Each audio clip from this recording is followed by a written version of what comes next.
All right. Good afternoon, ladies and gentlemen. Welcome to our Tuesday, December the 1st City Council agenda. I now call this meeting to order. Our Pledge of Allegiance and invocation tonight will be by Councilman Ledford. Thank you, Mr. Chair. We have a little different format for our flag, so I will step out of the screen, and if you will render the proper salute and follow up. I pledge Allegiance to the flag of of the the United United States of America, and to the republic for which it stands, one one nation, nation, under under God, God, indivisible, with with liberty. liberty and justice for all. Very good. Thank you, Chairman. Over the past Thanksgiving, many people were able to gather safely, while many others were not. As we move forward through this holiday season, let us treat each other with grace and kindness, knowing not what others may be facing on any given day. Thank you, Chairman. I move the agenda. Thank you, sir. So tonight we have on our agenda a public hearing on the amendment to the FY21 budget. So at this time, I will turn the chair over to our Budget and Finance Chair, Councilwoman Burrs. Thank you, Mr. Chair. Council has again decided to give 2 minutes to everyone who wishes to speak, with no limit to the number of people who wish to speak. The only limitation being you should have registered to speak. So now anyone who's registered to speak ahead of time, if you would raise your hand, I'll call on you and we'd love to hear from you.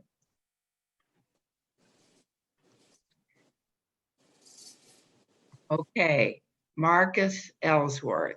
Hi, Marcus.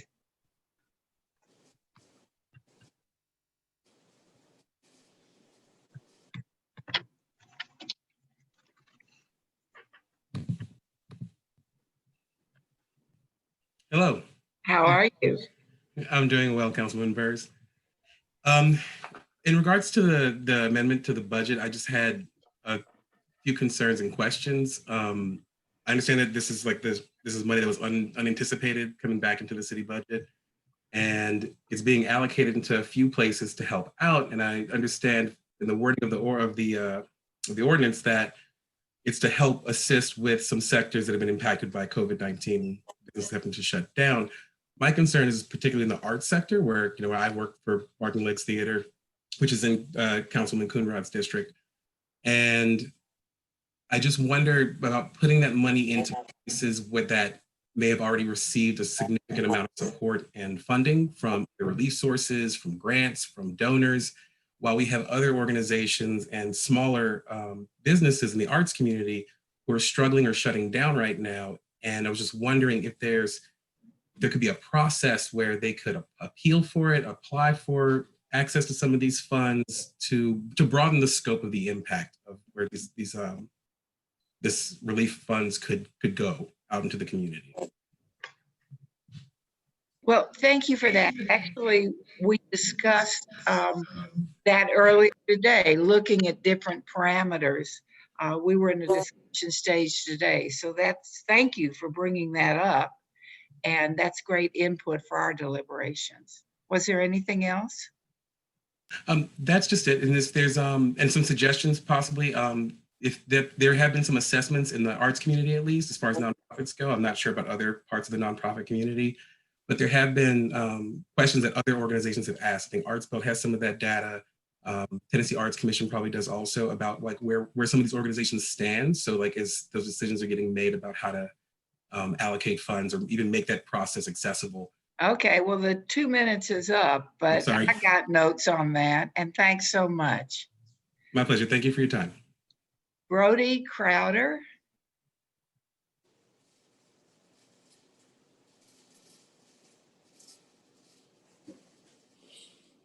Mr. Crowder, good. Hello.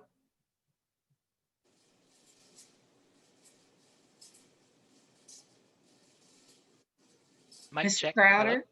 Yes, we hear you. Oh, okay. Thank you. Sorry to be a no face.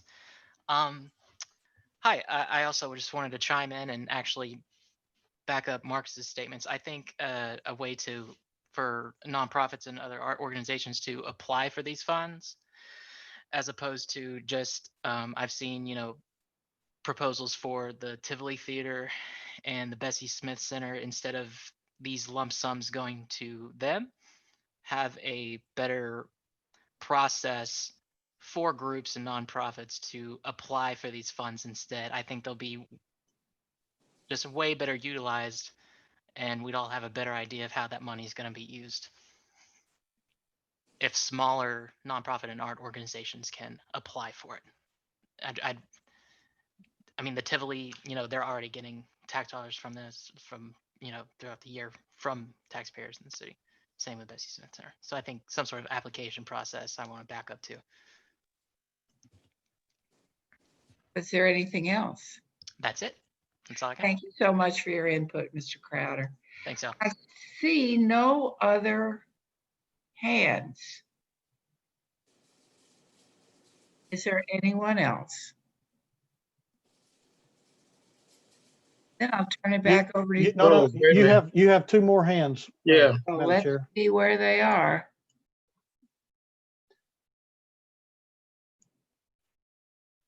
Okay. You see them? Yes, I see them now. Okay.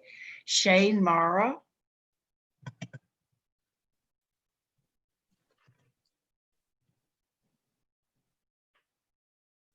Hello, I hope that you can hear me now. Hi, Shane. We can. Hey.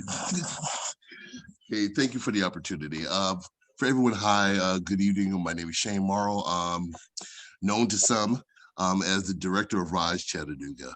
And I'm calling in response to just gaining clarity and my own personal opinion in regard to the COVID-19 allocation of funds.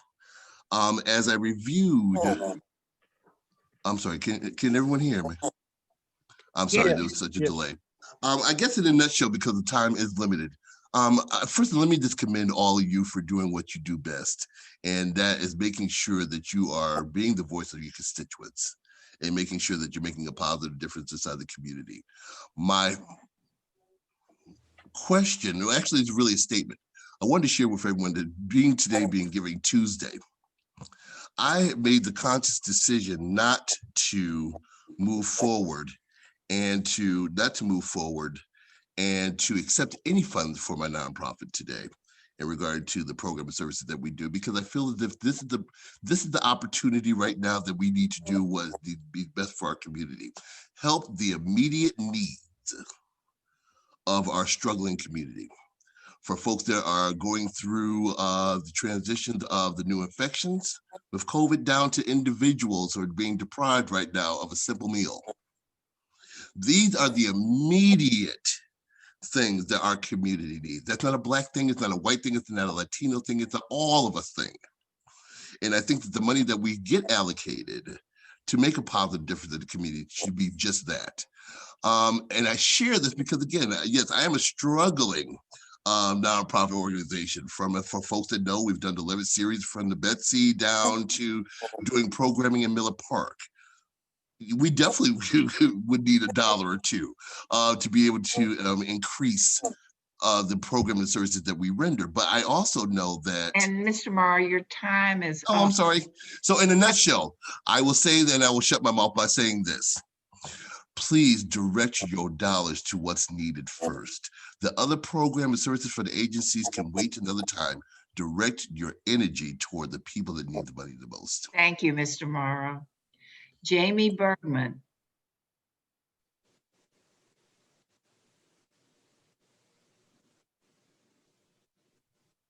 Jamie, you there?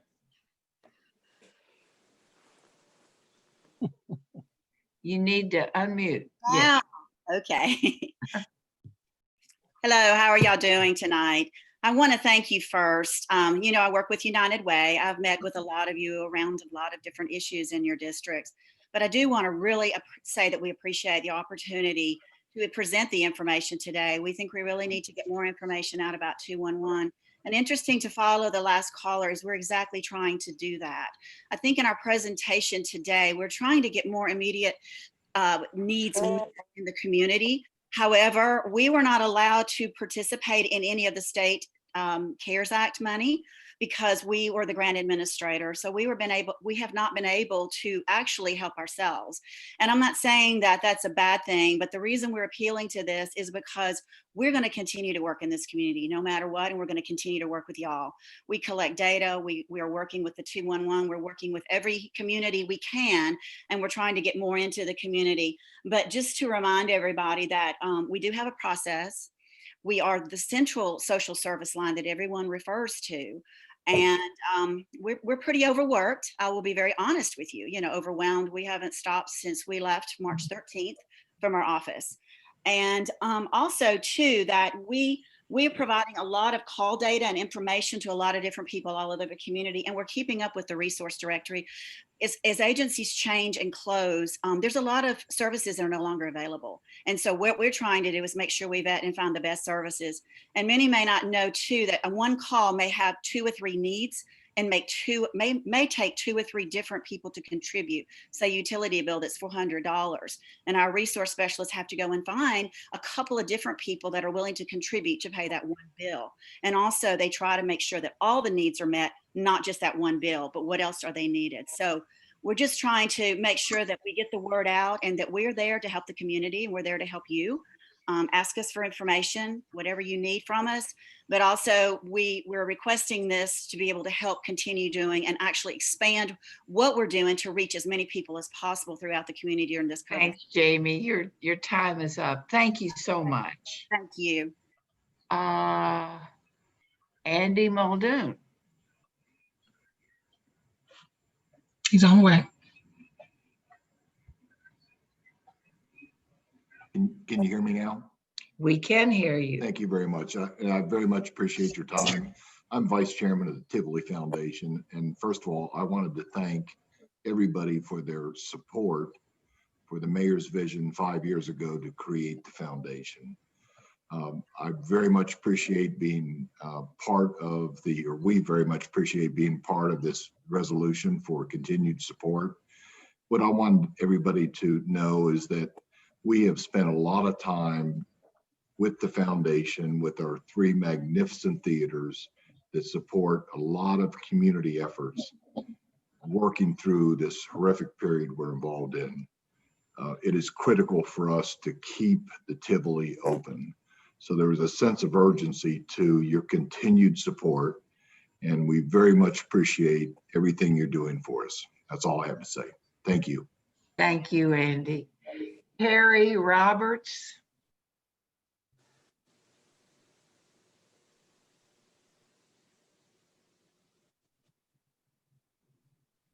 Oh, can you guys hear me now?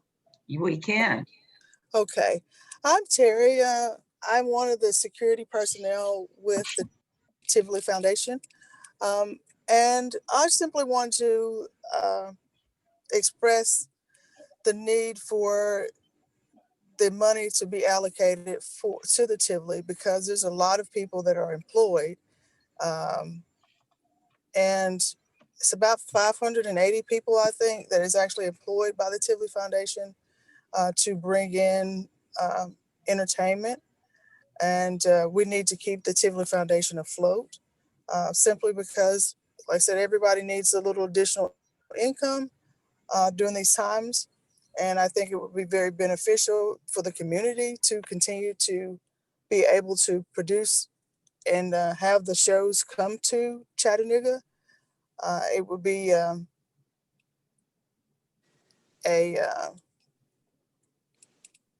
process that Chattanooga is used to. And that's pretty much all I have to say. Thanks so much, Ms. Roberts. Now, is there anyone else that wants to comment on the budget amendment?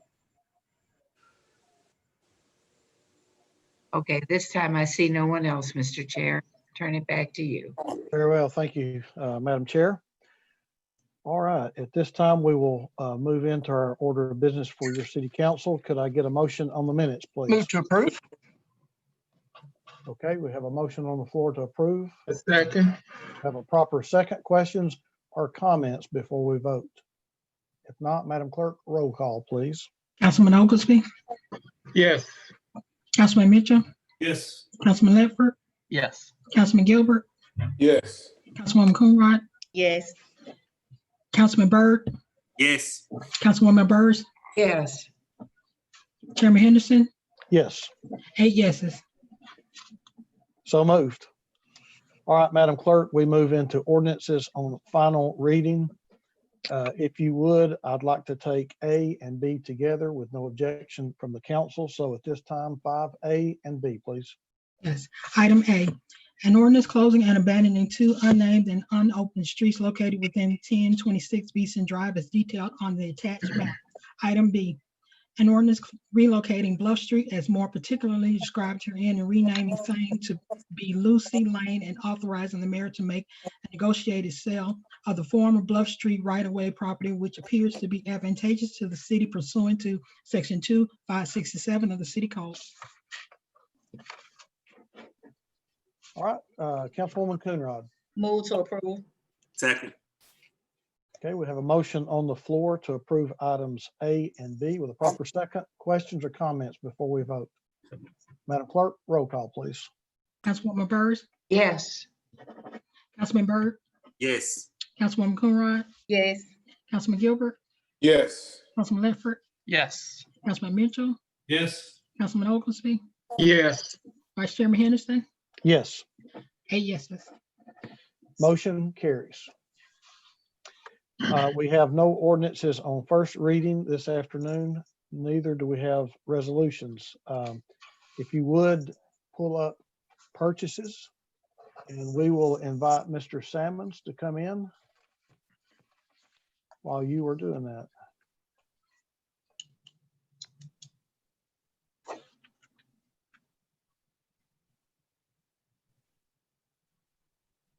Madam Clerk, Anthony Salmons, please. Yes, I'm looking for him. He's the third one down of our attendees. Okay.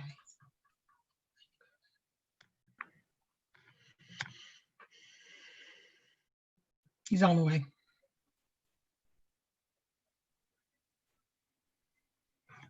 Good afternoon, Mr. Salmons. Good afternoon, Mr. Chair and members of council. We have a few purchases for your approval this evening, and we have one emergency purchase to bring to your attention. The first being from the Head Start Division of the Youth and Family Development Department for the purchase of 4 sanitizing cabinets with toy carts and trays being awarded to Innovative Healthcare Solutions LLC for an estimated annual cost of $87,108.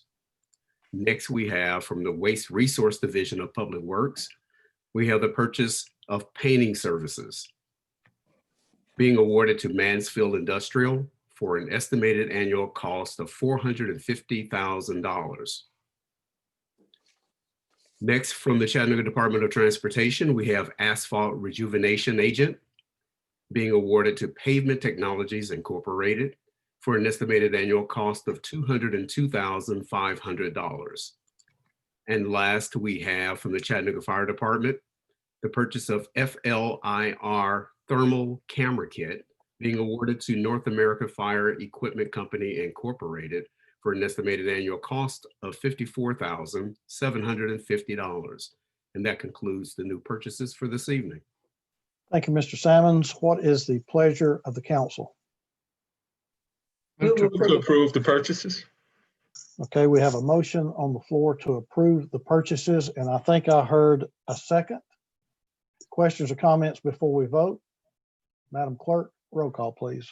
Councilman Oglesby, Yes. Councilman Mitchell, Yes. Councilman Ledford, Yes. Councilman Gilbert, Yes.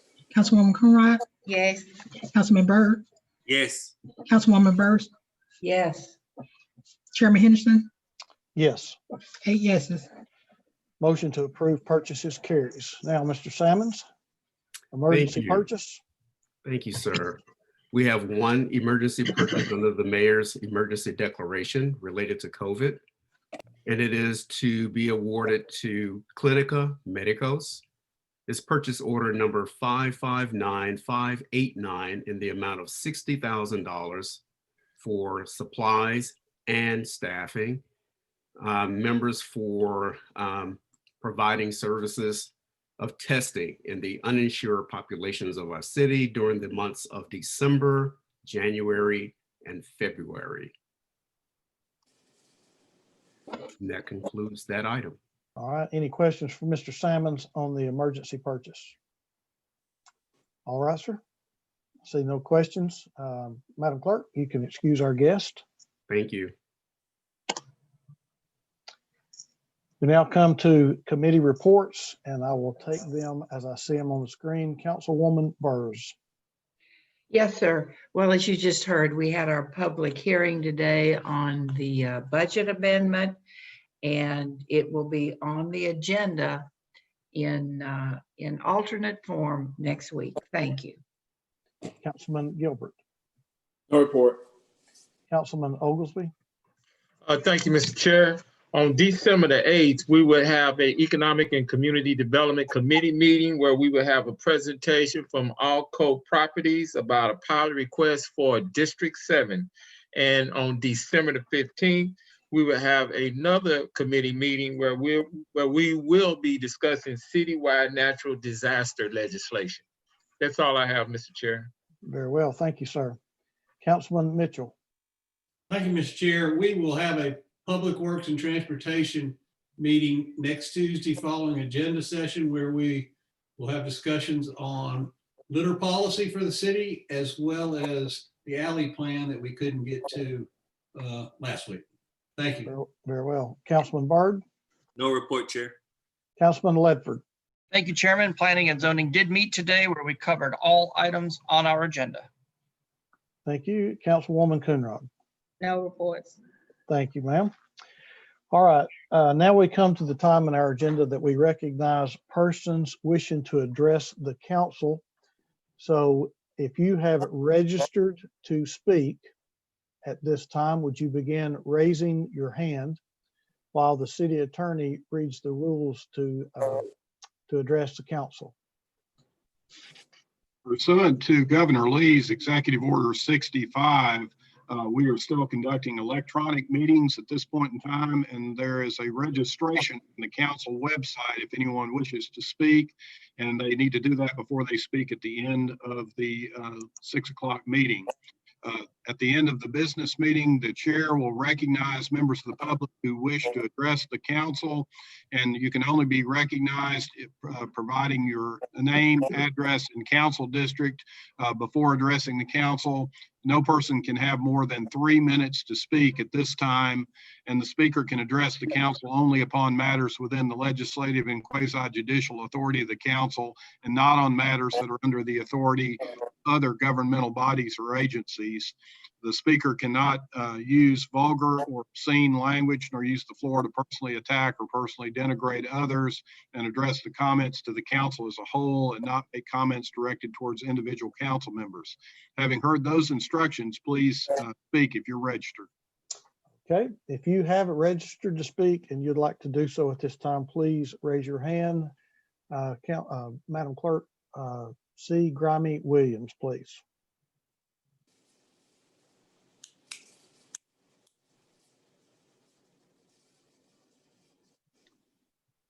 All right, Mr. Williams, if you'd give us your council district, please, you may begin.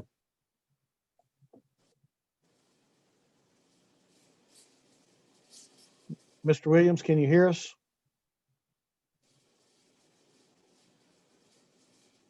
Can you hear us now? I believe we may be having a little bit of technical issues.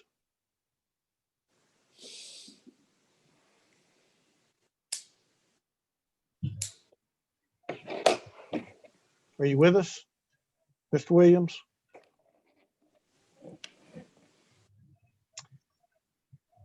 Okay, Madam Clerk, it seems we may be having some technical difficulties with Mr. Williams's mic. Maybe he can address this at another time. Are you there? No. Okay. All right, anyone else that would like to address the council this evening and you have registered, if you would raise your hand at this time. Okay, council, I am seeing no hands at this time. What is the pleasure of the council? Move with adjourn.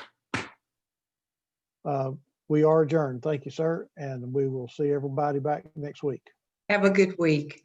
Have a great week.